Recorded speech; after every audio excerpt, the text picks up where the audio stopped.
ઉત્પાતીઓની શાન ઠેકાણે લાવવા મોટી કાર્યવાહી કરવામાં આવી। દાદાઓની દાદાગીરી સામે દાદાનું બુલડોઝર ફરી વળ્યું। અમદાવાદના વસ્ત્રાલ કેસમાં આરોપીના મકાન તોડવામાં આવ્યા। ડર ફેલાવનારા હવે ઘર વિહોણા થઈ ગયા છે। ખોખરા વિસ્તારમાં આરોપી શ્યામ કામલેનું મકાન તોડાયું। 2 દિવસ પહેલા લુખ્ખાઓ બની રહ્યા હતા દાદા અને રસ્તા પર છાકટા થઈને કોહરામ મચાવ્યો હતો। લુખ્ખાગીરીની રાહે તમામ રસ્તા પર આવી ગયા। એક બાદ એક આરોપીઓના ઘર ભોંય ભેગા કરવામાં આવી રહ્યા છે। ગેરકાયદેસર બાંધકામને લઈને કરવામાં આવી કાર્યવાહી।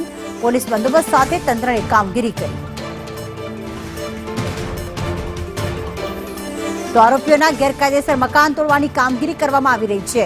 અત્યાર સુધી કુલ 7 આરોપીઓના ઘર ઉપર બુલડોઝર ફરી વળ્યું છે અને આરોપીઓને ઉઠક બેઠક કરાવીને તેમણે જે ભૂલ કરી છે, તેમણે જે કાયદાનો ભંગ કર્યો છે, લોકોને હેરાન કર્યા છે, તેનો પાઠ ભણાવવામાં આવી રહ્યો છે। અત્યારે આપ જોઈ રહ્યા છો કે આરોપીઓની અટકાયત તો કરી લેવામાં આવી રહી છે, પરંતુ હવે પોલીસ દ્વારા કરવામાં આવી રહી છે દંડાવાળી। કારણ કે હોળીના દિવસે જે આતંક મચાવ્યો હતો, જાણે પોતે દાદા જ હોય અને લોકોને હેરાન કરવા માટે તેમણે તલવારો કાઢી હતી, લાકડીઓ કાઢી હતી, લોકોને ઈજાઓ પણ પહોંચાડી હતી, વાહન ચાલકોને રોકીને વાહનોના કાચ તોડ્યા હતા। અને હવે એએમસી અને પોલીસ દ્વારા હવે કામગીરી કરવામાં આવી રહી છે। આરોપીઓને સામે રાખીને દંડાવાળી તો કરવામાં આવી જ રહી છે, પરંતુ સાથે સાથે તેમના ઘર ઉપર દાદાનું બુલડોઝર પણ ફરી વળ્યું છે અને કોઈ પણ પ્રકારની અવ્યવસ્થા ન સર્જાય તે માટે પોલીસ બંદોબસ્ત ગોઠવવામાં આવ્યો છે।